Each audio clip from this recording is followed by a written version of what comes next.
চলমান সংকটকে রাজনৈতিকভাবে মোকাবেলার আহ্বান জানিয়ে সরকারকে পদত্যাগের দাবি জানিয়েছে গণতন্ত্র মঞ্চ।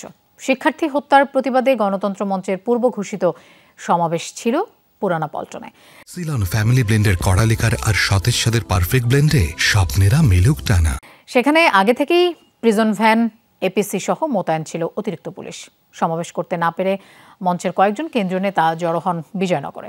সেখানে নেতারা অভিযোগ করেন, মাইক কেড়ে নিয়ে এবং কর্ডন করে রেখে সমাবেশ পণ্ড করেছে পুলিশ।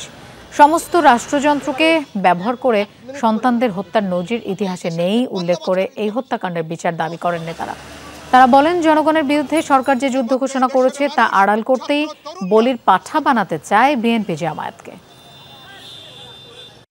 সমস্ত রাষ্ট্র শক্তিকে ব্যবহার করে আমাদের সন্তানদেরকে, আমাদের শিশু সন্তানদেরকে এইভাবে হত্যা করার কোনো নজির, বাড়িতে গুলি করে হত্যা করার কোনো নজির আমরা দেখিনি।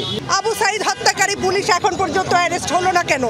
অথচ আজকে আমরা সাধারণ একটা সভা করে সংহতি প্রকাশ করব, সেখানে বাধা দেওয়া হচ্ছে। রাজনৈতিকভাবে সমাধান করতে হলে পদত্যাগের মধ্য দিয়ে বিরোধী দল জনগণকে আস্থায় নিয়ে অন্তর্বর্তী সরকারের অধীনে সম্ভব স্বল্পতম সময়ে একটা গ্রহণযোগ্য নির্বাচনের পথ এখন আপনারা তৈরি করতে পারেন।